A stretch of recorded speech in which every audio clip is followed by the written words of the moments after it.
My father was in hospital during 6 weeks in summer.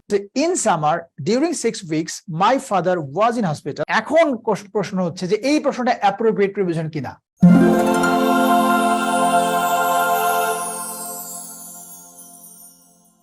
Second question এ দেখো, number 2, which of the following sentence is the correct one? নিচে কোনটা correct? অবশ্যই এখানে প্রিপোজিশনের ব্যবহার আছে। ওকে, option A তে বলছে my father was in hospital during 6 weeks in summer. দুই নাম্বার বলছে বি তে বলছে in summer during 6 weeks my father was in hospital, and number C বলছে my father was in hospital during 6 weeks in summer, and number D বলছে my father was in hospital for 6 weeks during the summer. এখন প্রশ্ন হচ্ছে যে এই প্রশ্নটা appropriate preposition কিনা। দেখো এটা কিন্তু অ্যাপ্রোপ্রিয়েট প্রিপোজিশন না, এটা ফিক্সড না, এটা চেঞ্জ হতে পারে। ওকে, এটা ফিক্সড নয়, কিন্তু আগেরটা ছিল ফিক্সড, আগেরটা ছিল অ্যাপ্রোপ্রিয়েট, বাট এটা হচ্ছে তোমার জেনারেল প্রিপোজিশনের মধ্যে পড়ে গেছে। আসো এটার ব্যাখ্যায় আসি আমরা। এখানে ব্যাপারটা দেখো কি বলছে যে এটা মানে কারেকশনটা করছে কি নিয়ে, কারেকশন করা হয়েছে এখানে দেখো প্রিপোজিশন আছে my father was in hospital, কি আছে ডিউরিং 6 weeks, এটা আছে ডিউরিং, একটা প্রিপোজিশন আছে ডিউরিং, আর কি আছে in summer during 6 weeks my father was in hospital, my father was in a hospital during 6 weeks, during আছে, দেখো সবগুলোতে ডিউরিং আছে। In summer my father was in hospital for 6 weeks, এটা for আছে, during আছে, for আছে, during আছে, এখানে ইন আছে, এখানে ইন আছে, এখানে ইন আছে, তারপরে এখানে ডিউরিং আছে, আর এখানে ফর আছে। তাহলে সমস্যাটা কি হচ্ছে যে ডিউরিং, ইন আর ফর আর ডিউরিং এই দুটার মধ্যে থেকে। আমি লাস্ট ক্লাসে তোমরা যদি থেকে থাকো দেখে থাকো, আমি সেখানে তোমাদের বুঝিয়ে দিয়েছিলাম যে কোনটা কি বসে। আমি তোমাদের একটু মনে করে দিই, যদি সেটা মনে থাকতো এই আনসারটা হয়ে যেত। সেটা হচ্ছে আমি কি বলছিলাম যে সময়টা, যে সময়টা থাকবে ওই সময়টা যদি কাউন্টেবল হয়, যদি গণনা করা যায়, হ্যাঁ, যে সময়টা থাকবে সেই সময়টা যদি কাউন্টেবল হয়, যেমন 7 দিন ধরে, 10 দিন ধরে, বা 3 ঘন্টা, 4 ঘন্টা, 50 বছর, 100 বছর, 200 বছর, হ্যাঁ, এইরকম সময়টা যদি কাউন্টেবল হয়, 50 বছর কাউন্টেবল, 2 আওয়ার্স কাউন্টেবল, হ্যাঁ, 3 ডেজ কাউন্টেবল, এই কাউন্টেবল যদি হয় তাহলে সেখানে বলবে ফর। ওকে, আর যদি সময়টি ব্যাপ্তি বুঝায়, যতক্ষণ তার পুরোটাই বুঝায় কিন্তু সময়টা কাউন্টেবল হবে না, তাহলে হবে ডিউরিং। আর কি হবে, যদি কাজটা কখন শুরু হয়েছে সেই শুরুর সময়টা দেওয়া থাকে, মানে স্টার্টিং পয়েন্ট অফ টাইম দেওয়া থাকে, সেটা হচ্ছে সিন্স। তাহলে আমি কি বলছিলাম যে সিন্স, ডিউরিং এবং ফরে পার্থক্য বলছিলাম লাস্ট ক্লাসে। এটা পরীক্ষা আসছে, দেখো 25তম বিসিএস পরীক্ষা আসছে, 25th বিসিএস পরীক্ষা আসছে, এটা আরো অনেক পরীক্ষায় এই কোশ্চেনটা রিপিট হয়, ছোট ছোট পরীক্ষায়, প্রাইমারি পরীক্ষায় বা অন্যান্য পরীক্ষাগুলোতে এই কোশ্চেনগুলো হুবহু থাকে। এই জন্য তোমাকে এটা বুঝতে হবে। আমি তোমাকে বলছিলাম যে সিন্স, ফর এবং ডিউরিং এর কি পার্থক্য। আমি তোমাকে মুখে মুখে বলি, ক্লাসটা যদি করে থাকো তাহলে তোমার মনে পড়বে। সিন্স হচ্ছে কাজটা কখন শুরু হয়েছে সেই শুরুর সময়টা যদি দেওয়া থাকে, ভালো করে খেয়াল করো, আমি যা বলছি ভালো করে মাথায় গেঁথে নাও। কাজটা কখন শুরু হয়েছে এই শুরুর সময়টা যদি দেওয়া থাকে সেই জায়গায় বলবে সিন্স। যেমন আমি সকাল থেকে কথা বলছি বা ক্লাস নিচ্ছি, বা সোমবার থেকে সে এই কাজটি করছে, ওকে, বা 1990 সাল থেকে সে এখানে আছে, ঢাকায় বাস করছে, তাহলে শুরু হয়েছে কবে, 1990 সালে। শুরু হয়েছে কখন, সকালে। শুরু হয়েছে কখন, সোমবারে। এই যে শুরুর সময়টা, তোমরা কিন্তু এই যে period of time, point of time এভাবে পড়ো, এগুলো পড়বা না।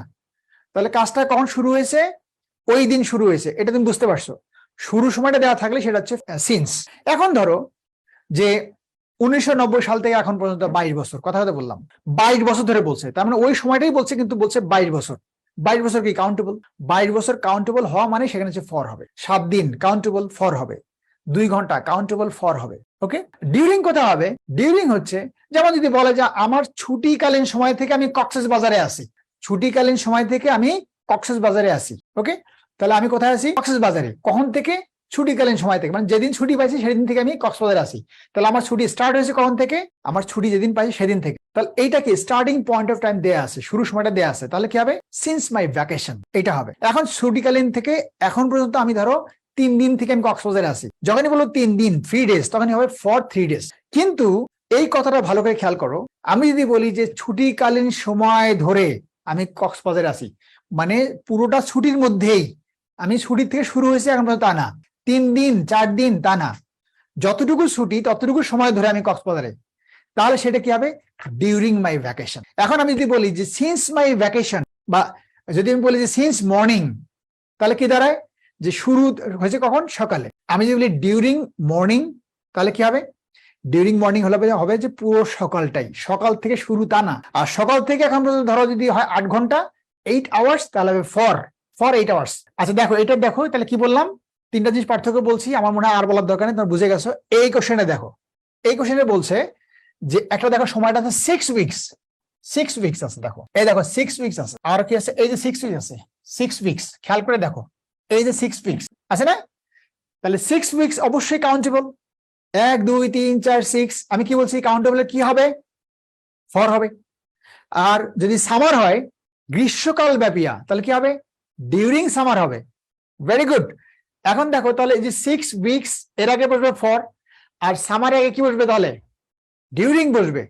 এইটা মিল কোথায় আছে, নাম্বার এ, ডিউরিং 6 উইকস বলছে, খেয়াল করে দেখো কি চমৎকার ভুল।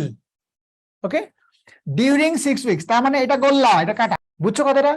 নাম্বার বি তে কি আছে দেখো, ডিউরিং 6 উইকস, খেয়াল করো এই যে ডিউরিং 6 উইকস কাটা।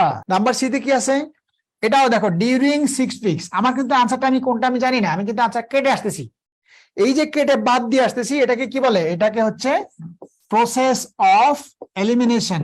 এই প্রসেস অফ এলিমিনেশন এটা একটা কৌশল, এই কৌশলটা আমি তোমাদের বারবার বলছি, আমার যারা এখানে ভর্তি হয় তাদেরকে আমি এই জিনিস শিখাই। প্রসেস অফ এলিমিনেশন হচ্ছে আমার যে ইংলিশ, যে ক্লাসরুম ইংলিশ বইটা আছে, এই ক্লাসরুম ইংলিশ বইয়ের সবগুলো প্রশ্নই ব্যাখ্যা হচ্ছে প্রসেস অফ এলিমিনেশন আকারে, সব প্রশ্নের ব্যাখ্যা করা আছে, যত পরীক্ষার প্রশ্ন এখানে আছে বইটার মধ্যে সব প্রশ্নে কেন আনসার হয়েছে, বাকি তিনটা কেন হয় নাই, এই স্টাইলে ব্যাখ্যা করা আছে। রুলস তো সহজ করে দেয়াই আছে, এখানে আমি তোমাকে সেটাই করলাম। মানে কোনটা আনসার আমি কিন্তু পড়িই নাই, আমি জাস্ট কি বললাম যে ডিউরিং 6 উইকস, তার মানে এটা কাটা, এটা হয় নাই। ডিউরিং 6 উইকস এটাও কাটা, ডিউরিং 6 উইকস এটাও কাটা, তার মানে এইটা দেখো, পরে দেখো কি আছে, যে ফর 6 উইকস, দেখো for 6 weeks during the summer, দেখো for 6 weeks during the summer. দেখো আমি যেটা বলছিলাম মিল আছে কিনা, তাহলে আমরা যেটা বলছিলাম যদি কাউন্টেবল হয় তার আগে হবে ফর, আর যদি আনকাউন্টেবল এবং ওই সময় পুরোটাই বুঝে তাহলে হচ্ছে ডিউরিং। ওই যে কথাগুলো বললাম এটা মিলিয়ে দেখো, এটা পরীক্ষা আসছে, বিশেষ পরীক্ষায় 25th BCS আসছে, এবং এই কোশ্চেনগুলো অন্যান্য পরীক্ষায় রিপিট আকারে থাকে। এই জন্য এই ধরনের কোশ্চেন আসলে তুমি এই কথাগুলো মিলিয়ে নিবা। কেমন লাগলো জানাই দিও।